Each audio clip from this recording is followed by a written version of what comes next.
আসসালামু আলাইকুম আমার ভাই বোনেরা, কেমন আছেন সবাই? আমি তো আলহামদুলিল্লাহ ভালো আছি। তো আজকে একটা সিম্পল কারিও না, একটা ভাজি নিয়ে এসেছি। এটা হচ্ছে শাক ভাজি, পালং শাক ভাজি। তো আমি হাঁড়িতে তেল দিয়ে দিয়েছি আমার পরিমাণ মতো। এই তেলও দিয়ে দিয়েছি, একটু মুড়ি দিচ্ছি, আর কিছু দিব না। শাক ভাজির মধ্যে আমি অল্প একটু রসুন দিচ্ছি, এগুলা রাখছি পরে শাকের মধ্যে দিব। একটা শাক ভাজি নিয়ে আসছি আজকে আপনাদের মাঝে। আমি মাশরুম দিয়ে শাকটা ভাজি করব।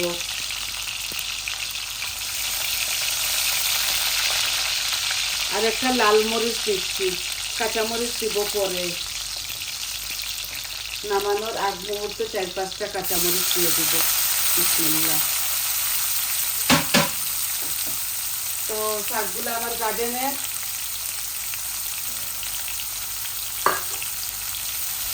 ভাবলাম আমি শাক ভাজি অনেকটা আছে আমার ভিডিওতে, তাও আজকে রান্না করতেছি তো ভাবছি আপনাদেরকে দেখাই ফেলি। একটা মরিচ দিচ্ছি, আমার তো শুধু ঝাল লেগে যায়।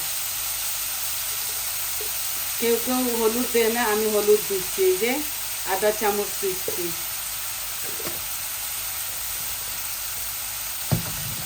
আর আমি লবণটা অল্প করে দিব, কিন্তু শাকগুলা একদম কমে যাবে, তাই হাফ চামচ থেকেও কম দিয়েছি।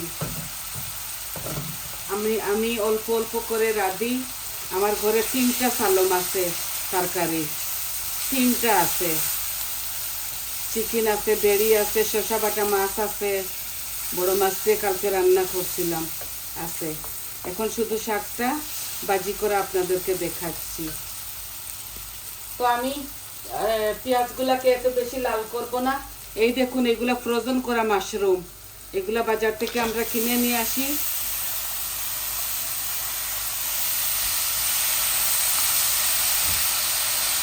এগুলাও একসাথে দিচ্ছি, শাকগুলাও আমি একসাথে দিয়ে দিব।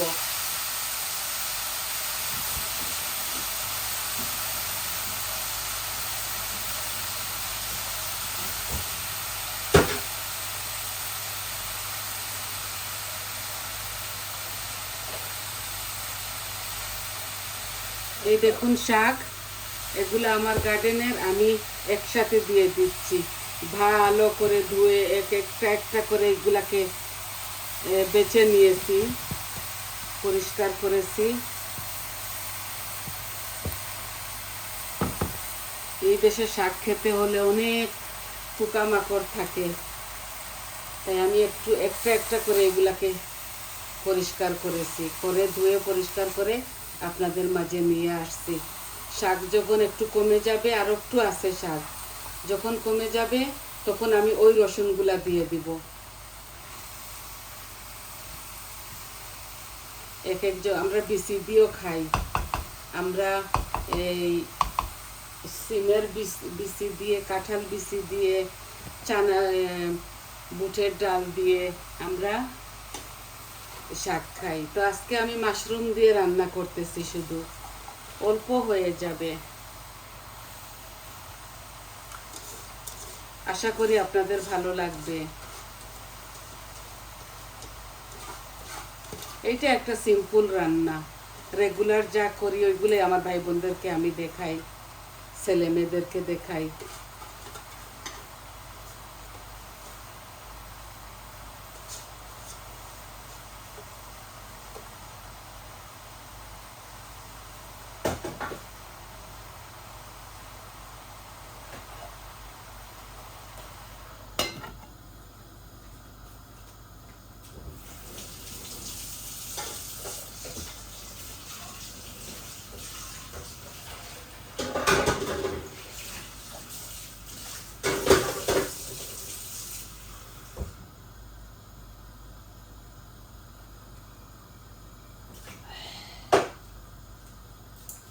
আজকে কি বলবো, কালকে থেকে এত গরম পড়ছে, বাংলাদেশের মানুষ কিভাবে সহ্য করতেছে ভাবতে পারতেছি না। এই গরমগুলাই জানতে পারতেছি না। 27 ডিগ্রি মনে হচ্ছে অনেকটা গরম আমাদের। আমরা ঠান্ডার লন্ডন বার্মিংহামে থাকি, তো একটু ঠান্ডা বেশি থাকে আমাদের এই এলাকায়। এতদিন খালি ঠান্ডা ঠান্ডা করছি, এখন গরম। তো গরম বেশি দিন থাকবে না। এই কালকে থেকে আবার বৃষ্টি শুরু হয়ে যাবে।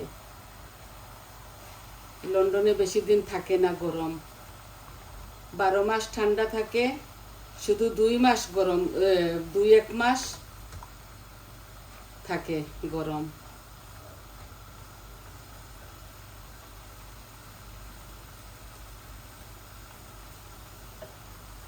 এই দেখেন রসুনগুলা এখন দিয়ে দিচ্ছি। এগুলা ফ্রোজেন প্যাকেটের রসুন নিয়ে এসেছিলাম, কয়েকটা দিয়েছি বাগাড়ের মধ্যে, আর কয়েকটা এইভাবে দিচ্ছি।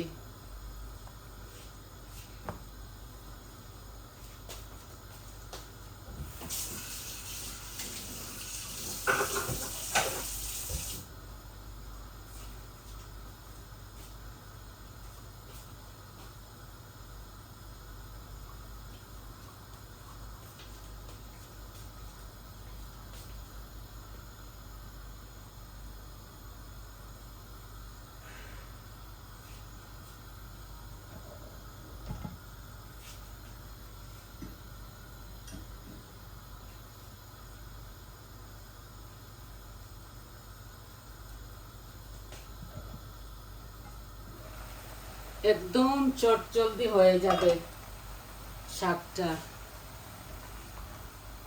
আর আমি এগুলাকে ঢাকতেছি না। দেখছেন পালং শাকের মধ্যে তো পানি, আল্লাহ। এইগুলা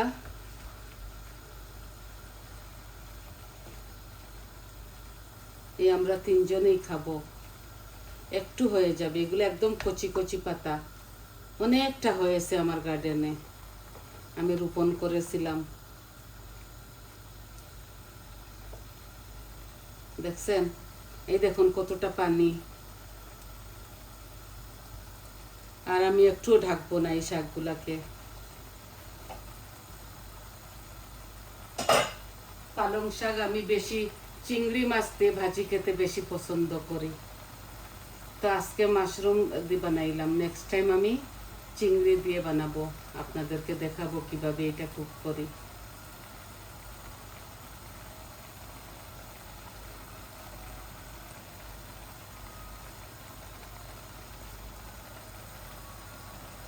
আমি ফুল আগুন দিয়ে এটাকে রান্না করতেছি।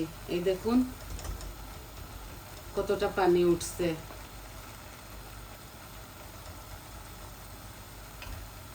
একটা মরিচ দিয়েছি, আর নামাবার আগে আমি আরো 2-3টা দিব। আমি বেশি দিব না, আমার বৌমা আমার ছেলে লাগিয়ে লাগিয়ে খাবে। বাচ্চারা যখন আসে ওরা লাগিয়ে লাগিয়ে, আমরা এমনিতে এত বেশি ঝাল খাই না।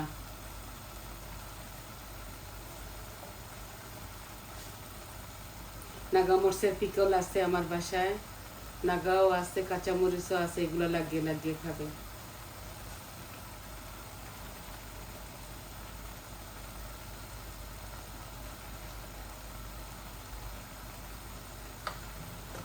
হলুদ দিয়েছিলাম, একটু কম হয়ে গেছে বোধহয়, আর অল্প একটু দিচ্ছি।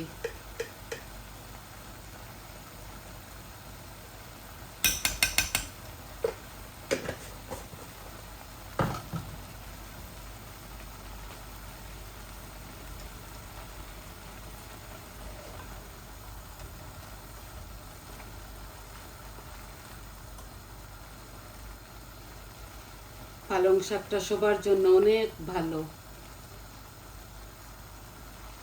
পালং শাক না, শুধু গ্রিন ভেজিটেবল সবার জন্য উপকার। এটা আমি ঢাকবো না। এই দেখুন কিভাবে পানি উঠছে।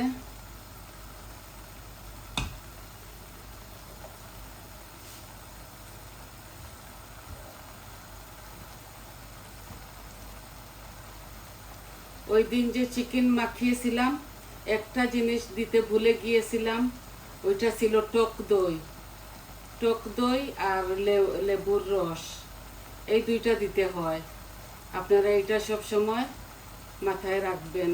আমি একটা জিনিস ভুল করে ফেলেছি, টক দই নতুবা লেবুর রস দিতে হতো। আমি ভুলে গেছি টক দইটা দিতে। পরে যখন আমি এগুলো ওভেনে ঢুকাইছি তখন আমি টক দই দিয়ে দিছি 10 মিনিট আগে। একটু সয়া সসও দেওয়া যায়, একটু চিনিও দেওয়া যায়। টক টক মিষ্টি ঝাল এইভাবে টক দই দিতেই হয়। টক দই না দিলে ওভেনের মধ্যে চিকেনগুলা ভালো করে সিদ্ধ হয় না। তো আপনারা আমাকে ক্ষমা দৃষ্টিতে দেখবেন, আমি ভুলে গিয়েছিলাম, ফ্রিজের মধ্যে টক দইটা ছিল, আমি বার করতে ভুলে গিয়েছিলাম আপনাদেরকে দেখাতে। সব কিছু এই যে ঠিক সেম দিয়েছি।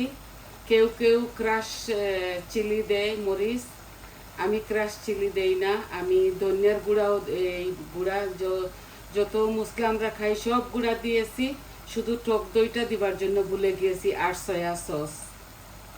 এই উইংসের মধ্যে মাস্ট সয়া সস দিতে হয়। আমি এই দুইটা জিনিস দিতে ভুলে গিয়েছি। আপনারা যখন মাখাবেন উইংস বা লেগ পিস তখন আপনারা দিবেন, যদি খান, পছন্দ যদি হয়। কিন্তু এই উইংসের মধ্যে টক দই আর সয়া সস দিতে হয়। আমি এই দুইটা জিনিস দিতে ভুলে গিয়েছি, আমার ফ্রিজে আছে।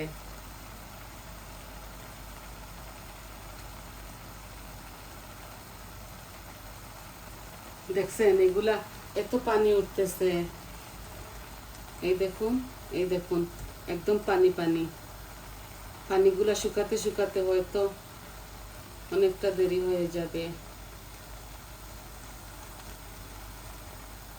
একটু নামাবার সময় ধনে পাতাও দিব।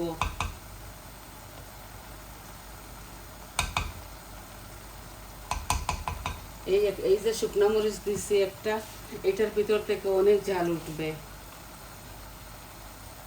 আপনারা আপনাদের পরিমাণ মতো কাঁচামরিচ দিবেন, আমি আর দিচ্ছি না, আমার ভয় করে ঝাল। ওরা লাগিয়ে লাগিয়ে খাবে।